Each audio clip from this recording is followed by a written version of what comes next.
हस्तिनापुर की सभा उस दिन केवल एक राजदरबार नहीं थी, वह पूरे समाज की चेतना की परीक्षा बन चुकी थी। चारों ओर बैठे राजा, मंत्री, गुरु और योद्धा अपने अपने स्थान पर मौन थे।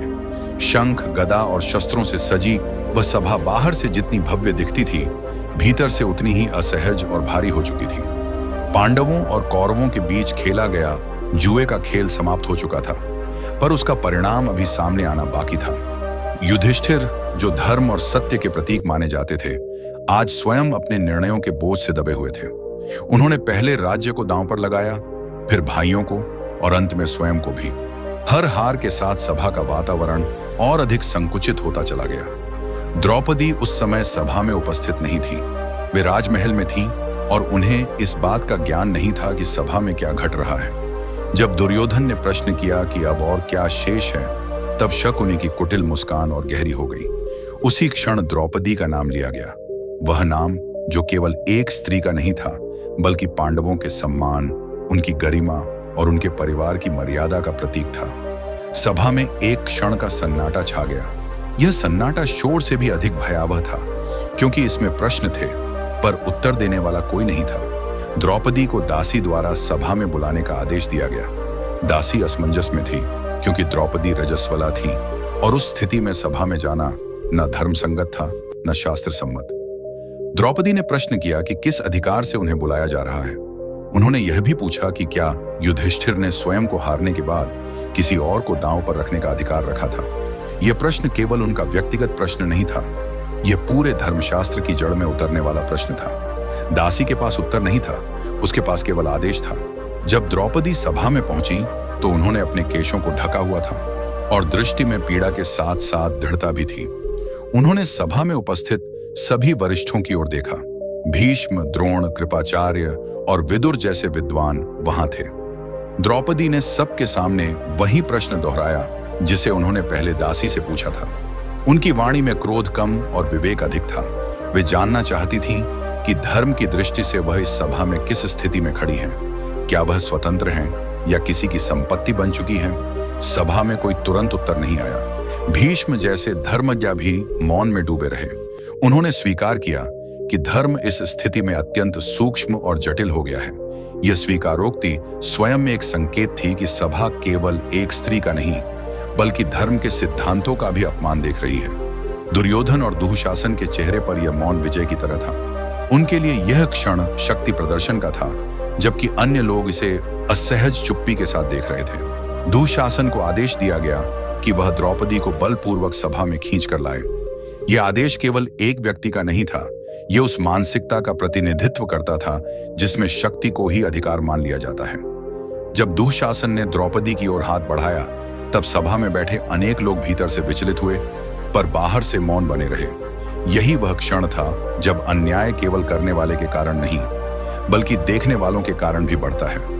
द्रौपदी ने उस समय भी किसी को गाली नहीं दी, न ही अपमानजनक शब्दों का प्रयोग किया। उन्होंने केवल इतना कहा कि जो हो रहा है वह धर्म के विरुद्ध है और इसका परिणाम पूरे वंश को भुगतना पड़ेगा। उनके शब्द चेतावनी थे, बदले की घोषणा नहीं। उन्होंने स्वयं को अकेला नहीं माना, बल्कि सत्य और धर्म के साथ खड़ा महसूस किया। यही कारण था कि उनकी पीड़ा केवल व्यक्तिगत नहीं रही, वो एक नैतिक प्रश्न बन गई। पांडव उस समय बंधन में थे। वे न तो शारीरिक रूप से हस्तक्षेप कर सकते थे और न ही सामाजिक स्थिति में थे कि आदेश दे सकें। यह असहायता केवल उनकी नहीं थी, यह उस व्यवस्था की थी जिसमें गलत निर्णयों की कीमत निर्दोषों को चुकानी पड़ती है। युधिष्ठिर का सिर झुका हुआ था, अर्जुन की आंखों में क्षोभ था, भीम का शरीर क्रोध से कांप रहा था, पर बंधन उन्हें रोक रहा था। यह दृश्य दिखाता है कि शक्ति और धर्म अलग अलग दिशाओं में खड़े हो सकते हैं। द्रौपदी ने अंततः सभा में उपस्थित सभी से पूछा कि क्या वे इस अन्याय को स्वीकार करते हैं। यह प्रश्न किसी एक व्यक्ति के लिए नहीं था, बल्कि पूरी सभा के लिए था। उत्तर में फिर वही मौन मिला।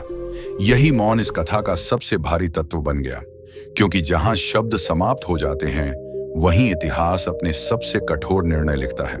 द्रौपदी समझ चुकी थी कि मनुष्यों से उन्हें तत्काल न्याय नहीं मिलने वाला। यहीं से वह क्षण आरंभ होता है जहां यह कथा केवल सामाजिक अन्याय की नहीं रहती, बल्कि आस्था, आत्मसमर्पण और अंतर्मन की शक्ति की कथा बनने लगती है।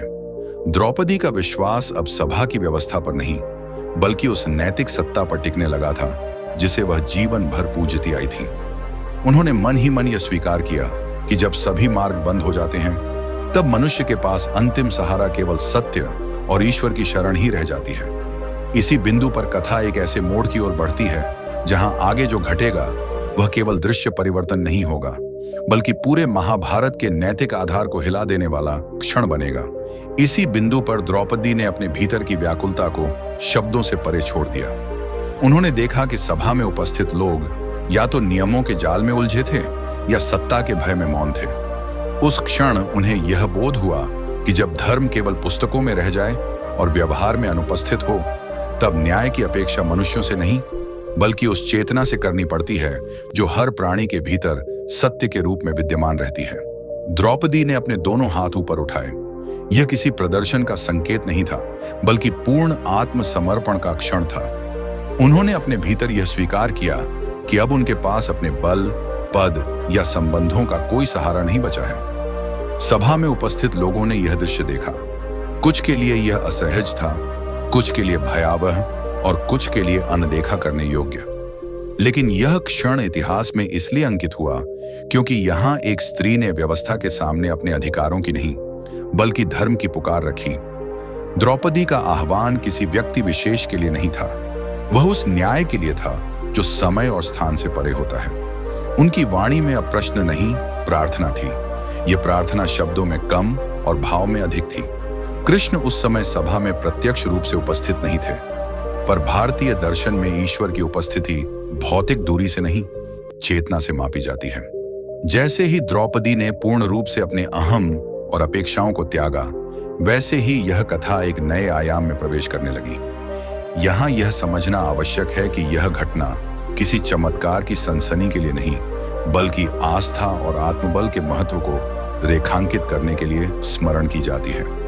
महाभारत का यह प्रसंग यह नहीं सिखाता कि संकट में ईश्वर तत्काल दृश्य रूप में हस्तक्षेप करेंगे, बल्कि यह सिखाता है कि जब मनुष्य धर्म के साथ खड़ा होता है, तब अन्याय की सीमा तय हो जाती है।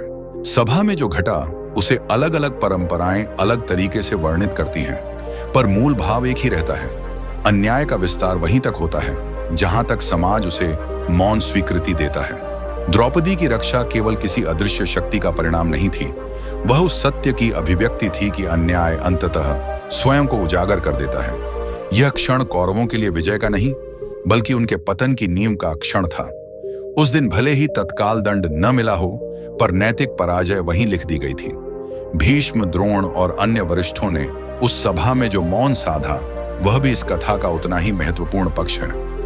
महाभारत यह नहीं कहता कि वे अधर्म के समर्थक थे, बल्कि यह दिखाता है कि जब धर्म जाना भी निर्णय से बचते हैं, तब अन्याय को बल मिलता है। यह शिक्षा किसी एक युग तक सीमित नहीं है। हर समय और हर समाज में यह प्रश्न उठता है कि क्या ज्ञान बिना साहस के पर्याप्त है। द्रौपदी का अपमान केवल दुःशासन के कर्म से नहीं, बल्कि उस सामूहिक चुप्पी से गहराया जो न्याय को देखकर भी निष्क्रिय रही। सभा समाप्त हुई, पर उसका प्रभाव समाप्त नहीं हुआ। द्रौपदी के मन में जो पीड़ा थी, वह प्रतिशोध की आकांक्षा में नहीं बदली, बल्कि न्याय की स्मृति में बदल गई। उन्होंने संकल्प लिया कि जो हुआ उसे भुलाया नहीं जाएगा, क्योंकि उसे भुलाना भविष्य के अन्याय को आमंत्रण देना होगा। पांडवों के जीवन में यह घटना एक स्थायी चिन्ह बन गई। यह केवल व्यक्तिगत अपमान नहीं था, यह उनके कर्तव्यों की याद थी। वनवास और अज्ञातवास के वर्षों में यह स्मृति उनके साथ रही, पर उसने उन्हें अंधे क्रोध की ओर नहीं, बल्कि उद्देश्यपूर्ण संघर्ष की ओर प्रेरित किया। कृष्ण ने बाद में इस प्रसंग को युद्ध का कारण नहीं, बल्कि चेतावनी के रूप में देखा। महाभारत का युद्ध केवल भूमि या सत्ता के लिए नहीं था, वह उस नैतिक पतन का परिणाम था जिसकी शुरुआत सभा में हुई थी। द्रौपदी चीरहरण का प्रसंग यह दिखाता है कि युद्ध तब अनिवार्य हो जाता है जब संवाद और न्याय के सभी मार्ग बंद कर दिए जाते हैं। यह कथा हिंसा का समर्थन नहीं करती, बल्कि यह समझाती है कि अन्याय की अनदेखी अंततः व्यापक विनाश की ओर ले जाती है। इस प्रसंग का आधुनिक संदर्भ भी उतना ही प्रासंगिक है।